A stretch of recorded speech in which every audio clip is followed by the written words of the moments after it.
So, I am going to be doing a lot more of these tier list videos. I mean, not a lot, but a couple more for the Spiderman stuff. I was initially going to upload them all, um, you know, at the same time, but because my email was acting very odd, it wouldn't let me download any of the images that day except for one, which I've already posted the video about that one. This one is the Spider-Man movie suits.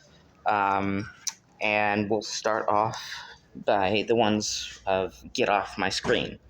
Now, I know a ton of people like Night Monkey, and it's not a horrible suit. Um, it's my least favorite. That's the only reason it's there. I don't care for it at all.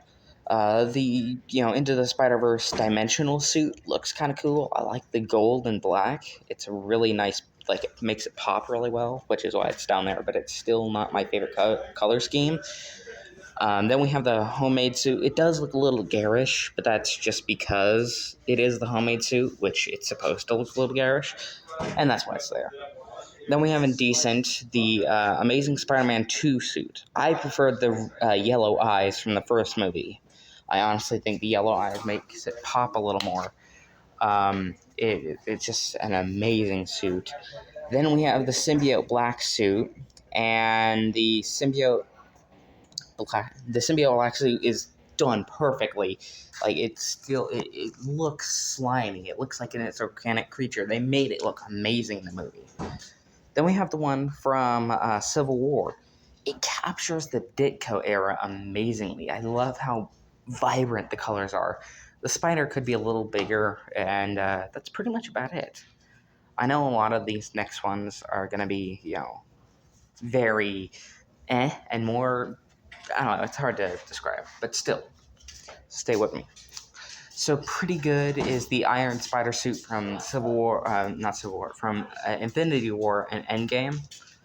And that's only because I prefer the classical color scheme of the one from the comics. It's a cool looking suit, don't get me wrong, but I just prefer the classical scheme, and I would have wished they would have had that instead of this one. That's about it. It looks amazing, and it still serves the same function. And then, as I said, with the Amazing Spider-Man suit, the yellow eyes just pop. I love how everything pops, but it still has a slightly gritty cop sort of look to it. It looks really good.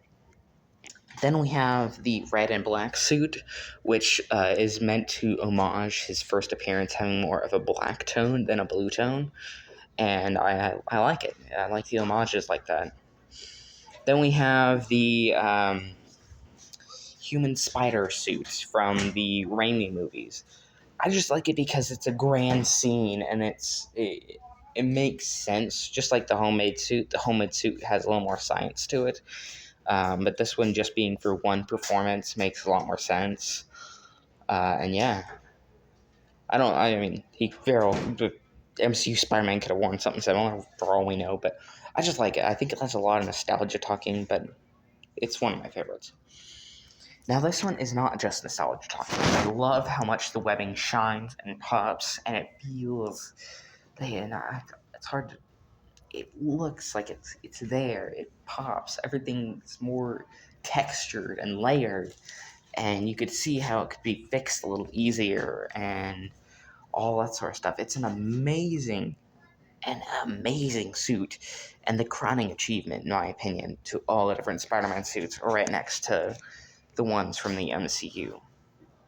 Overall, a great suit.